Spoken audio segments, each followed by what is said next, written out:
Everything has changed for the New York Jets, as what we have started to see recently with this team shows that they are a completely different organization with Aaron Glenn taking over, and it's proven itself in a multitude of ways. Multiple different players speaking on this, while also there being a key factor playing into this that doesn't happen for any NFL team, yet somehow what Aaron Glenn has recently been able to pull off with the Jets not only makes them look like a higher end organization or a better organization, they look like one of the best organizations with what we have seen the New York Jets do with the OTAs and everything there. And we're going to break all this down. This is some stuff that is weird to see as a Jets fan, and I'm absolutely loving it. What's up, guys? Welcome back to Jets Digest. It's Chris here. We're going to jump right into things as always.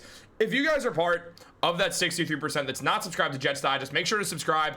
We're on that grind right now. I know it's boring as hell right now with the offseason. It's not lost on me. Matt and I are texting about, well, do we have anything to make a video on? And usually the answer is maybe, but it's tough. It's not super in season right now. It's the summer. The warm weather's kicking in, unless you're in New York today. But, well, what we're seeing is an absolutely boom in Jets, so you want to make sure to subscribe. But let's jump into this.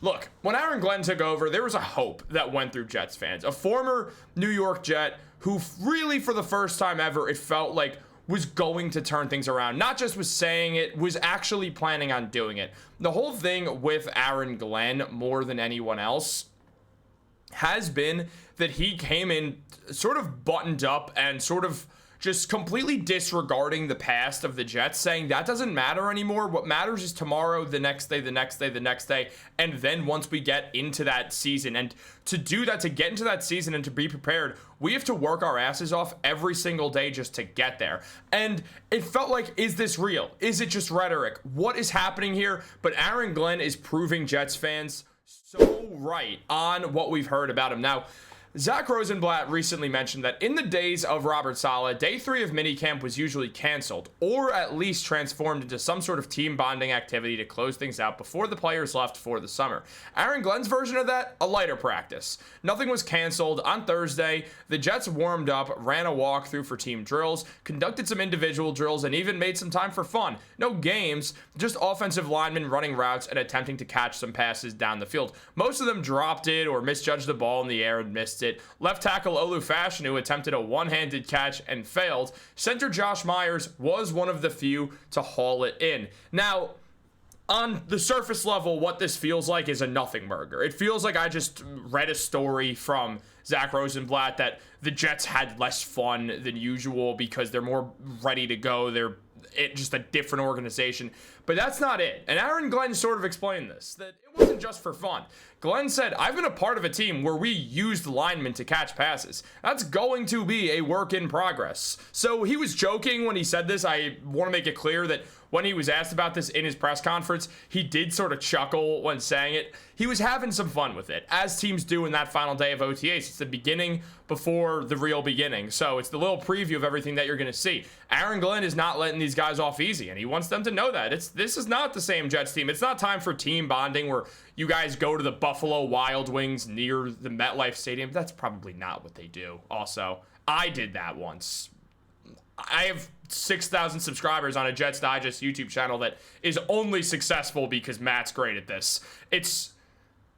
They probably do something way cooler than that, but Buffalo Wild Wings is cool. And one time I dislocated my kneecap and then Matt left for Buffalo Wild Wings. But that's not the story. The story is that we've seen players now speak on this. Sauce Gardner spoke out, Michael Carter spoke out, and we saw Garrett Wilson show up despite the contract situation. Now, we're going to get into that contract thing in 1 second. But also, look at here, we see Penei Sewell's stats. He is receiving stats for one reason. He caught a pass in his second year in the NFL. Glenn's first year with the Detroit Lions when he was the defensive coordinator. So Aaron Glenn is already showing one thing that we never saw from Robert Saleh outside of the less lax attitude of everything. What we're seeing from Glenn is there's going to be serious modernization of this Jets offense compared to last year. Last year, the Jets offense didn't run enough play actions. They didn't run enough RPOs. They didn't do anything creative. They used no trickery. It was very bland and just behind the times. And that's not the case anymore. And Aaron Glenn kind of alluded to the fact that they're going to work a lot of stuff into this. They're going to be a run-heavy team, but they're going to get creative with things. And I love that, especially if you're a team that's not expected to be very good. Get creative. Try to use trick plays. Try to use something that's going to throw the opposing teams off, so you're not looked at as a team like, well, we should be able to get this win, and we know what we're expecting from this team. The Jets last season, especially by the end, they were very, very, very predictable. Aaron Glenn does not want this Jets team to be predictable, and actually using plays like that is a way to kind of veer away from that. And also, it does create some fun atmospheres for this New York Jets team moving forwards. Now, Michael Carter said about this, I was surprised a little bit because it's usually one way and Aaron Glenn demands us to be the best players, but also to trust the process, and in return, he'll take care of us. That's what happened today. I'm super grateful for that, but that's how it is. It's going to be hard work, and in return, as long as you trust the process, all the benefits will come with that. So the Jets players are not only buying in, they're very, very enticed by this and like being a competitive team because they're used to winning. And Rosenblatt mentioned that culture has been the word of the day since Glenn took over. As it often is when a new coach comes into the fold, it is culture based. Early signs are that this team is largely buying into his message. Though that won't really be known until the season starts still, Glenn said the Jets had around 91% attendance throughout the offseason program. Notable considering, he said, he's never coached a team that had more than 80% attendance. Attendees included cornerback Sauce Gardner and wide receiver Garrett Wilson, both seeking and deserving new contracts, and both participating for the most part, Gardner or all Wilson of the offseason program, as Garrett Wilson did miss the one day. But Sauce Gardner did miss the one day, but Wilson was there throughout. And here's the thing, guys. Here's the thing when we talk about Garrett Wilson specifically in this. Remember, there was actual trade rumors about Garrett Wilson. When the season ended, there was a real feeling we might have seen the last of Garrett Wilson in a Jets jersey. That is a real situation we're looking at.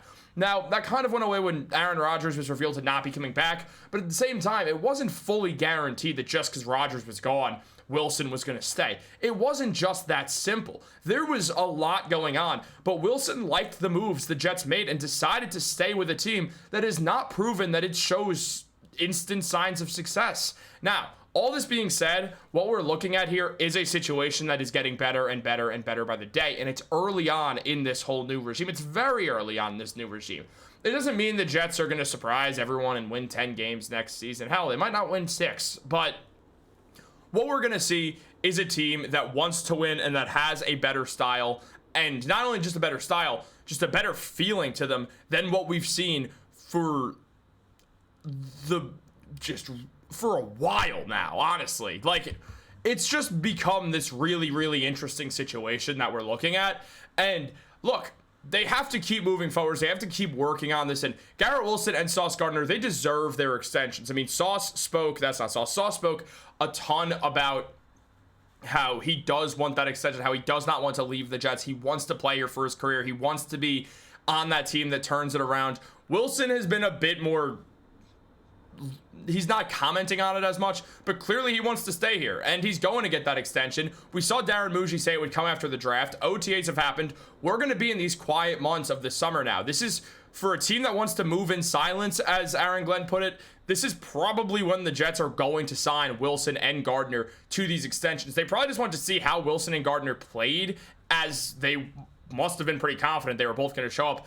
And probably also, for being real, part of it was they wanted to make sure the two didn't sign an extension then instantly get injured in OTAs or something like that, I'd imagine. But on top of that, they also wanted to do a bit more of their own research now that they have the team under Glenn's control, just to maybe adjust values a little bit. But all being said, Sauce Gardner and Garrett Wilson both looked excellent at OTAs, so they should be getting the bag. I want them to get the bag because they deserve it and they stuck it out. Now, Sauce said, I just want to show my teammates, my coaches, how much I'm bought into this. I want to win. I want to be a part of the change in the organization. It's the same thing Sauce keeps saying. And Rosenblatt mentioned that Glenn said linebacker Quinnen Williams approached him during practice and told him, the reason I knew that things were changing is because there was no complaining, we'll call it, about anything as far as how we do things. And Glenn added, because we are doing things different. So everyone's bought in. There is a change in this organization. There is a change in the way the players speak about the New York Jets. This is not just in our heads.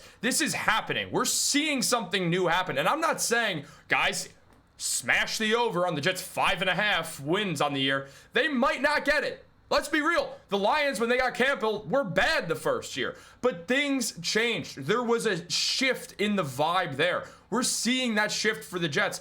It's the whole Rome wasn't built in a day thing. It's going to take a bit of time. But what we're seeing is a Jets team that right now, for the first time in ever, or at least 15 years, not exactly 15 years, but for the first time in what's mainly been 15 years with a few bright spots here and there that we're still, losing record seasons, we're seeing a Jets team that looks like it's not misery to play for. And that is the first step. And I can't wait to see how the Jets continue to move forward with this. What do you guys think? Let me know in the comments down below. Like this video, subscribe, turn on post notifications. Have a great day, and go Jets.